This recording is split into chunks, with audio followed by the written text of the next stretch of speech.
आप सभी मित्रों का स्वागत है आपके अपने YouTube channel Shri Ram classes में। और दोस्तों, आज की इस खास वीडियो में हम बात करेंगे रीट 2017 के लेवल 2 के पेपर की, जो कि 11 फरवरी 2018 को हुआ था। तो इस पेपर में बाल विकास के 30 अति महत्वपूर्ण प्रश्न पूछे गए थे। तो पेपर का लेवल क्या रहा था और किस प्रकार के प्रश्न पूछे गए थे, इनकी जानकारी आपको इस वीडियो में मिलने वाली है। तो आइए इस वीडियो को हम शुरू करते हैं और 30 ही प्रश्नों की आपको इसमें आंसर शीट भी आपको मिलेगी, यानी कि हम पेपर को सोल्व करते हैं। तो आइए हम सबसे पहला प्रश्न देखते हैं। तो ये खंड फर्स्ट है जिसमें बाल विकास एवं शिक्षा शास्त्र के 30 प्रश्न पूछे गए थे।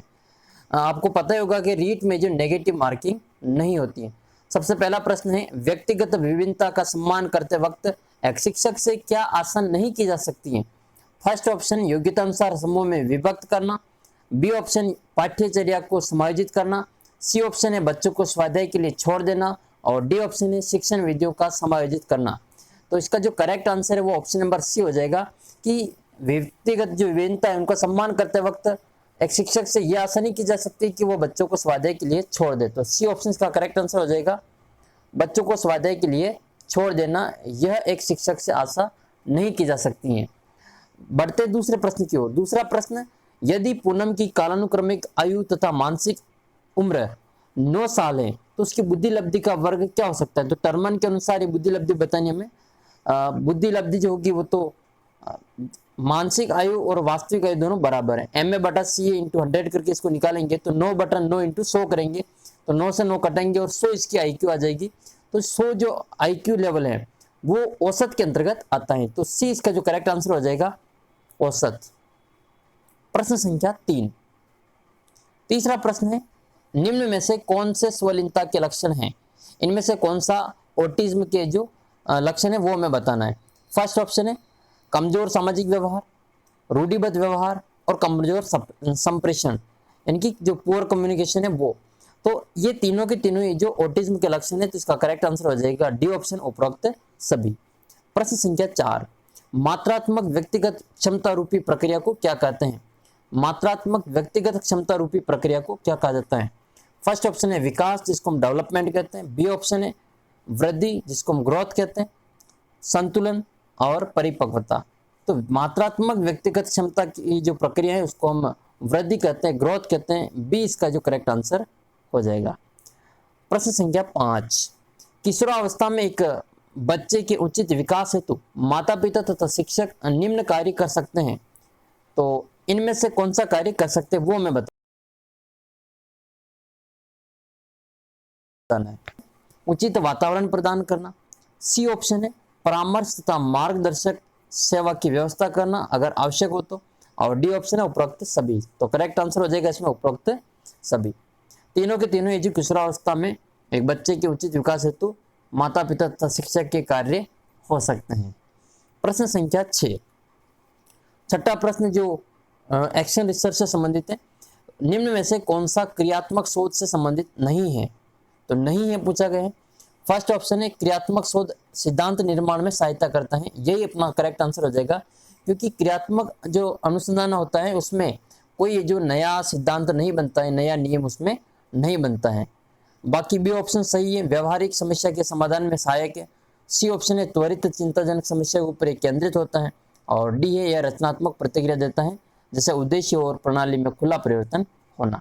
तो फर्स्ट ऑप्शन का करेक्ट आंसर हो जाएगा कि क्रियात्मक शोध जो है वो नए सिद्धांत निर्माण में सहायता करता है, ऐसा इसमें नहीं होता है। प्रश्न संख्या 7, एक शिक्षक अपनी कक्षा में थानडाई के सिद्धांत को लागू करने जा रहा है, तो निम्नलिखित में से क्या शिक्षक को लागू नहीं करना चाहिए? तो थानडाई ने 3 मुख्य नियम दिए थे, अभ्यास, तत्परता और तैयारी का नियम।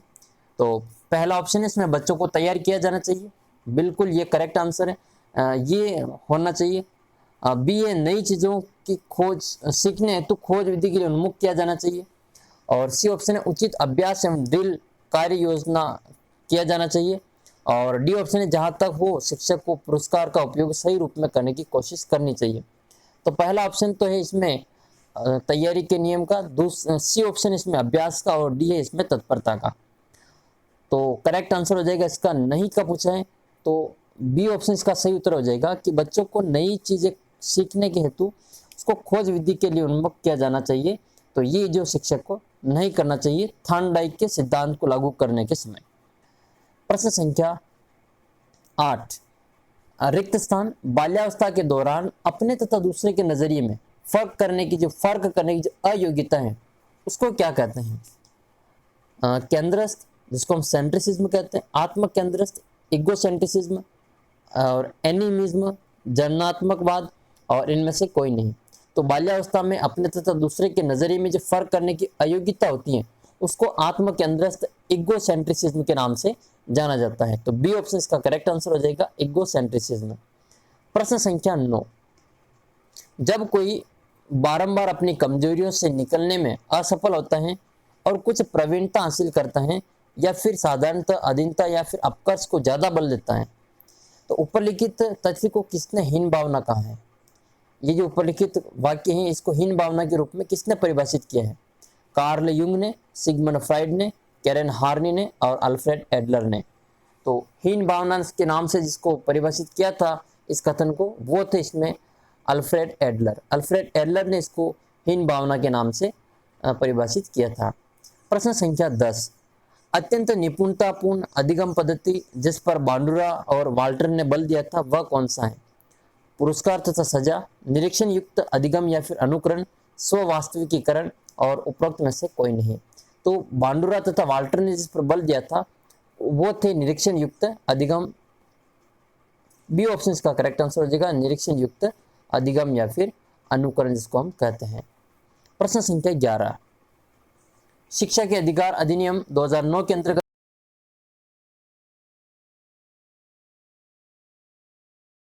निम्न में से कौन सा कार्य नहीं माना गया है?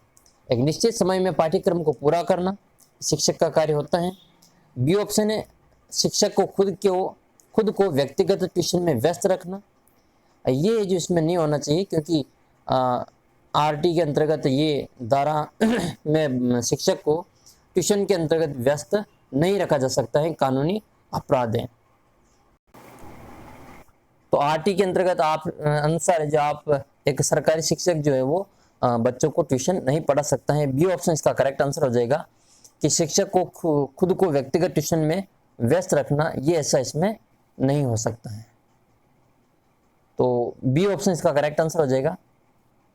प्रश्न संख्या 12, फ्राइड की अनुशंसित व्यक्तित्व की बनावट के अनुसार निम्न में से कौन सा मूलभूत तीव्र इच्छा के उठने के साथ ही तुरंत तथा अनैच्छिक रूप से सभी नियम तथा जीवन की सत्यता तथा नैतिकता की अवहेलना करते हुए संतुष्ट करता है?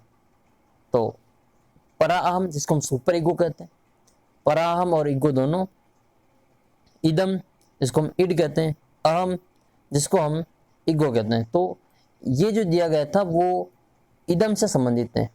सी ऑप्शन इसका करेक्ट आंसर हो जाएगा, इदम। प्रश्न संख्या 13, निम्न में से किस तकनीक के अंतर्गत एक बच्चा किसी चीज को हासिल करता है जिससे बाद में वो अपनी इच्छुक चीजें कार्य या फिर लाभ में बदल सकता है? तो टोकन इकोनॉमी, गठन करना, विलोपन, अप्रकट संवेदीकरण। तो ये जो है वो टोकन इकोनॉमी से संबंधित है, जो कि स्किनर ने इसकी व्याख्या की थी। करेक्ट आंसर हो जाएगा इसका टोकन इकोनॉमी। प्रश्न संख्या 14, समायोजन प्रक्रिया के दौरान विद्यार्थीगण बहुत से विरोधाभासी परिस्थितियों से गुजरते हैं। उदाहरण स्वरूप एक विद्यार्थी शिक्षक के सामने अपनी गलतियों को स्वीकार करना चाहता है पर इसके साथ ही वह शिक्षक द्वारा दंडित होने से भी डर रहा है। इसके सापेक्ष में इसे अच्छी तरह समझाया जा सकता है। पद्धति विरोधाभासी परिस्थिति, वर्जन विरोधाभासी परिस्थिति, पद्धति वर्जन विरोधाभासी परिस्थिति, और ऊपर लिखित में से कोई नहीं। तो एक पॉजिटिव और एक नेगेटिव, इसका मतलब सी ऑप्शन का करेक्ट आंसर हो जाएगा पद्धति वर्जन विरोधाभासी। सी ऑप्शन का करेक्ट है, पद्धति वर्जन विरोधाभासी, क्योंकि एक ये द्वंद्व से संबंधित है। इसको हम परिहार, उपागम और उपगम परिहार के नाम से भी जानते हैं। तो वही है, इसमें केवल नाम इसमें बदला हुआ है। तो एक पॉजिटिव और एक नेगेटिव, इसका मतलब सी ऑप्शन का करेक्ट आंसर हो जाएगा। प्रश्न संख्या 15, एक 5 वर्ष के बच्चे में दूसरों के प्रति प्रतिक्रिया तथा संप्रेषण में कमी है तथा असामान्य व्यवहार को बारंबार करता है। इस तरह के लक्षण किस चीज का प्रतीक है? श्रवण बाधिता, शैक्षिक पिछड़ापन, शैशव स्वलीनता, अधिगम अक्षमता। तो ये जो लक्षण है वो सारे के सारे शैशव स्वलिनता के हैं। सी ऑप्शन इसका जो करेक्ट आंसर हो जाएगा शैशव स्वलिनता। प्रश्न संख्या 16, किशोरावस्था की एक ऐसी आदत जिसमें खुद को भूखे रखने की प्रवृत्ति होती है तथा ये ज्यादा बालिकाओं में पाई जाती है, ऐसी अवस्था को क्या कहा जाता है? एनोरेक्सिया नर्वोसा, डेलिरियम टर्मेंस, स्वलिनता, डाउन सिंड्रोम्स। तो किशोरावस्था की वह आदत जिसमें खुद बालक या फिर बालिकाएं, अधिकतर बालिकाएं होती है, इसमें खुद को भूखा रखने की जो प्रवृत्ति होती है तो वो एनोरेक्सिया नर्वोसा के नाम से जानी जाती है। करेक्ट आंसर हो जाएगा एनोरेक्सिया नर्वोसा। प्रश्न संख्या 17, इनमें से कौन सा दूरदर्शिता के लिए दिया गया शब्द है? तो इस प्रश्न में जो बोनस दिया गया था क्योंकि दूरदर्शिता के लिए इसमें कोई सा भी जो ऑप्शन इसमें सही नहीं है। प्रश्न संख्या 18, सीखने का व्यवहारिक सिद्धांत किसके द्वारा दिया गया था? तो थार्नडाइक, गार्डनर, कोहलर, हल तथा टोलमैन। तो इस प्रश्न में भी जो अंग्रेजी ट्रांसलेशन है उसके अंतर्गत हिंदी ट्रांसलेशन में और अंग्रेजी ट्रांसलेशन में अंतर होने के कारण इस प्रश्न में भी बोनस दिया गया था क्योंकि इनसाइटफुल थ्योरी जो है वो कोहलर के द्वारा दी गई थी, जबकि व्यवहारवादी जो सिद्धांत है वो टोलमैन के द्वारा दिया गया था। तो ये जिसमें ऑप्शन के अनुसार इसमें बोनस दिए गए थे। प्रश्न संख्या 19, निम्न में से कौन सी संस्था प्रशिक्षण नियमावली तथा कार्यक्रमों की विकलांगता पुनर्वास के क्षेत्र में क्रियान्वयन करती है? राष्ट्रीय अध्यापक शिक्षा परिषद, राष्ट्रीय शैक्षिक योजनाएं प्रशासन विश्व, और डी ऑप्शन है भारतीय पुनर्वास परिषद। तो इसका जो करेक्ट आंसर हो जाएगा वो डी ऑप्शन हो जाएगा भारतीय पुनर्वास परिषद। डी ऑप्शन इसका करेक्ट आंसर है भारतीय पुनर्वास परिषद। प्रश्न संख्या 20, एक विशेष स्तर के पर बच्चे मौलिक तर्क का इस्तेमाल करना शुरू कर देते हैं और सभी प्रकार के प्रश्नों का जवाब जानना चाहते हैं और इसको पियाजे ने अंतर्ज्ञान कहा है। तो पियाजे के अनुसार निम्न में से वह कौन से चरण का अर्थ है? साकार संचरण, पूर्व संचरण, औपचारिक संचरण, उपरोक्त में से कोई नहीं। तो ये जो लक्षण है वो अंतर्ज्ञान कहा, ये पूर्व संचालन की एक भाग होता है। इसके दो भाग होते हैं, एक भाग इसमें अंतर्ज्ञान के नाम से जाना जाता है जो पियाजे की 4 अवस्थाएं दी गई थी बाल विकास की, उसके अंतर्गत आता है ये। 21वां प्रश्न है, ज्यादातर बच्चे प्रथम सार्थक शब्द किस उम्र में बोलते हैं? तो 3 महीने में, 6 महीने में, 35 से 40 महीने में, 10 से 13 महीने में।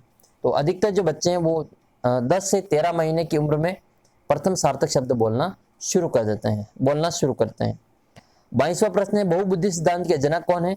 तो बहुबुद्धि सिद्धांत के जनक वाइगोत्स्की, ब्रूनर, अल्फ्रेड बिनेट और गार्डनर। तो हार्वर्ड गार्डनर को बहुबुद्धि सिद्धांत का जनक माना जाता है। 23वां प्रश्न है, किसने सामाजिक रचनावाद दर्शन पर अत्यधिक बल दिया था? सामाजिक रचनावाद, तो वाइगोत्स्की, पियाजे, जॉन डीवी और कोलबर्ग। तो इनमें से जो करेक्ट आंसर है वो फर्स्ट ऑप्शन हो जाएगा वाइगोत्स्की। वाइगोत्स्की ने सामाजिक रचनावाद दर्शन पर सबसे ज्यादा बल दिया था। 24वां प्रश्न है, कौन सी दृष्टिबाधित विद्यार्थियों के लिए उपयोग की जाने वाली सहायक सामग्री नहीं है? बड़े प्रिंट की किताबें, विशालक कंप्यूटरीकृत किताबें, वाणी संश्लेषक, पाठ्य पुस्तक का अनुपूरक। तो इसमें भी बोनस दिया गया था क्योंकि चारों ही ऑप्शन इसमें सही है। प्रश्न संख्या 25, श्रवण में विकृति की माप की जाती है। तो श्रवण में विकृति की माप किसके द्वारा की जाती है, किस में मापी जाती है? हर्ज में, डेसिबल में, वाट में, पौंड में। तो श्रवणी में जो विकृति है वो डेसिबल में मापी जाती है। करेक्ट आंसर हो जाएगा इसमें डेसिबल, बी उसका करेक्ट आंसर है। प्रश्न संख्या 26 है, इनमें से कौन सा सूक्ष्म चलन कौशल का उदाहरण है? जो मोटर स्किल्स है, फाइन मोटर स्किल्स, उसका उदाहरण कौन सा है? चढ़ना, कूदना, दौड़ना, लिखना। तो लिखना इसका करेक्ट आंसर हो जाएगा क्योंकि फाइन सूक्ष्म कौशल चलन कौशल का उदाहरण इसमें लिखना ही है क्योंकि सूक्ष्म चलन कौशल में जो छोटी मांसपेशियां काम में आती हैं। तो लिखना इसका करेक्ट आंसर हो जाएगा, डी ऑप्शन इसमें सही हो जाएगा। 27वां प्रश्न, स्कीमा का मतलब क्या है? खंडन क्रिया विधि, अधिगम विधि, लंबे समय की याददाश्त में सूचना के संगठित पैकेट्स को एकत्रित करना और शारीरिक प्रतिवाद क्रिया विधि। तो स्कीमा का मतलब इसमें क्या है? लंबे समय के याददाश्त में सूचना के संगठित पैकेट्स को एकत्रित होना, ये इसका जो करेक्ट आंसर हो जाएगा ऑप्शन नंबर सी। प्रश्न संख्या 28, सूचना प्रक्रमण सिद्धांत बुद्धि को विभिन्न आधारभूत कौशलों में विभक्त करने के लिए जाने जाते हैं। जैसे लोग सूचना प्राप्त करने, प्रक्रमण करने और तर्क देकर समस्या का समाधान करने के लिए उपयोग में लेते हैं। तो इस तरह के सिद्धांत का प्रतिपादन करने हेतु किसको श्रेष्ठ माना गया है? जेरोम ब्रूनर को, जीन पियाजे को, जेपी गिलफोर्ड को या फिर रॉबर्ट स्टर्नबर्ग को? तो ये रॉबर्ट स्टर्नबर्ग को माना जाता है, क्योंकि जो सूचना प्रक्रमण का जो सिद्धांत है वो सिद्धांत दिया था। 29वां प्रश्न है, निम्न दिए गए आईक्यू स्तर में शिक्षणीय जो एजुकेबल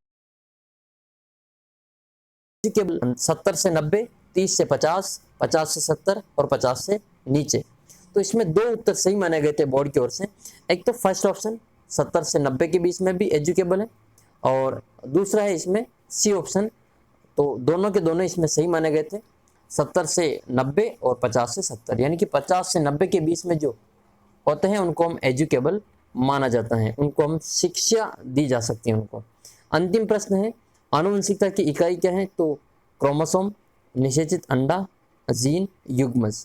तो इसका जो करेक्ट आंसर हो जाएगा वो सी ऑप्शन हो जाएगा। आनुवंशिकता की इकाई जीन को माना जाता है, जीन आनुवंशिकता की इकाई होती है। तो ये 30 अति महत्वपूर्ण प्रश्न थे, और अगले वीडियो में हम भाषा फर्स्ट के हिंदी के रूप में हिंदी के 30 प्रश्नों को देखेंगे। तो तब तक